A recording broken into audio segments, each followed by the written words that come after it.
یہ ہونے کیا جا رہا ہے؟ مودی کی ایک دفعہ پھر دھمکی آمیز لہجہ، حالانکہ ایکس پہ آپ دیکھیں ان کے انٹلیکچوئل صحافی کہتے ہیں کہ یہ فیل ہو گیا ہے، سارے بلاسٹ مودی کے ہی بی جے پی گورنمنٹ میں ہوئے ہیں۔ یہ فالس فلیگ کب تک ہندوستان کرتا رہے گا؟ بسم اللہ الرحمن الرحیم۔ دیکھیں، ہندوستان کی بدقسمتی، اس خطے کی بدقسمتی سمجھیں کہ مودی صاحب کا جو انڈیا میں پرائم منسٹر ہونا، نہ صرف وہ انڈیا کے رہنے والوں کے لیے ایک ان کی بیڈ لک جسے کہنا چاہیے، بلکہ اس خطے کی بھی بیڈ لک ہے کہ وہ ان کا آنا اقتدار سے پہلے، اقتدار کے بعد، انہوں نے ہمیشہ انسانوں کی تذلیل اور انسانوں کی توہین مذاہب اور توہین انسانیت میں سے اپنے لیے، اپنی سیاست کے لیے جگہ بنائی، اور یہ ان کا ایک رویہ بن چکا ہے۔ اور اب تک کی جو ان کی کامیابیوں کو وہ اسی کا مرہون منت سمجھتے ہیں کہ کتنا خون انہوں نے کیا ہوا ہے، کتنا انہوں نے علاقے کی نفرتیں پھیلائی ہوئی ہیں۔ اب یہ حال ہوا ہے کہ یہ نفرتیں جو ہیں بھارت کو گھسیٹتے گھسیٹتے جو ہے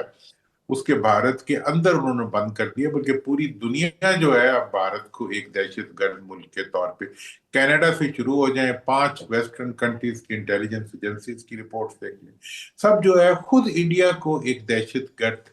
اسٹیٹ کے طور پہ آپ دیکھنا شروع کر دیا۔ درانی صاحب، جناب، یہ بتائیے گا کہ انڈیا میں چیف آف ڈیفنس سٹاف کا عہدہ موجود ہے، پہلے بپن راوت تھے، اب انیل چوہان ان کے آرمی، ادھر جب بھی میٹنگ ہوتی ہے سویلین اور فورسز آن بورڈ ہوتی ہیں، پاکستان میں اگر دونوں ایک پیج پہ ہوں، لوگوں کو تکلیف کی ہوتی ہے چیف آف ڈیفنس فورسز کا عہدہ، تو ہندوستان اپنی جتنی تیاری کرے، جو عہدے وہاں پہ چلیں، وہاں پہ وہ نیشنل انٹرسٹ ان کا سپریم ہے، تو ہمارے ہاں آوازیں کیوں بلند ہوتی ہیں اگر بنیاد مرصوص کے بعد ایک یونٹی آف کمانڈ، ایک ظاہر ہے ہمارے سامنے ایک پڑوسی ایسا ہے کہ اس کو دیکھتے ہوئے ہمیں اپنی حکمت عملی پر بھی غور کرنا ہے، تو اس پہ آوازیں کیوں اٹھتی ہیں؟ دیکھیں، آوازیں تو سب لوگ اپنی اوپینینز دیتے رہتے ہیں۔ میرا نہیں خیال کہ ان آوازوں کی وجہ سے کوئی زیادہ پریشان ہونے کی ضرورت ہے، لیکن بنیادی بات اس وقت یہ ہے کہ ہماری جو دفاعی صلاحیت ہے اس کا انٹیکٹ رہنا ہی پاکستان کی سالمیت کا ایک تقاضا ہے۔ جی آپ نے دیکھا کہ میں نے تو پہلے بھی یہ بات کہی تھی کہ ہمیں لوگ کہتے تھے جی یہ تو جی ایک وہ بن گئی ہے، سیکیورٹی سٹیٹ بن گئی ہے، اس کو تو یہ ہونا چاہیے۔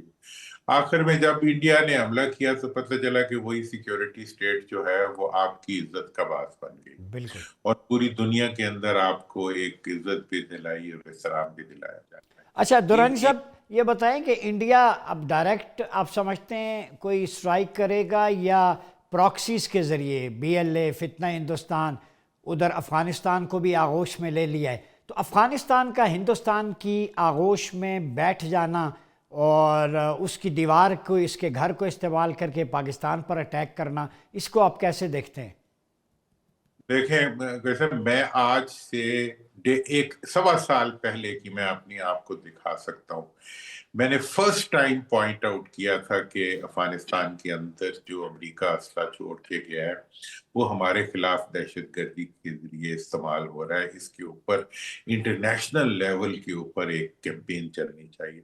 1-2 دن کسی نے اس کو اٹھایا، اب وہ حقیقتیں جب سامنے آ رہی ہیں تو اب ہر جگہ پہ خود امریکہ بھی یہی کہہ رہا ہے، بھائی وہ اتنا بے پناہ اور اتنا لیٹسٹ ایکوپمنٹ وہاں چھوڑ گئے ہیں کہ وہ اگر وہاں کے دہشت گردوں کے ہاتھ میں آ جاتا ہے تو ہمارے لیے عذاب بن جاتا ہے، اس خطے کے لیے۔ اور میں وہ آپ کو اپنی پریس کی کٹنگز دے سکتا ہوں، اس وقت ابھی اس پہ بات بھی کوئی نہیں ہوئی تھی، اس وقت میں نے کہا تھا کہ یہ ایک بہت بڑا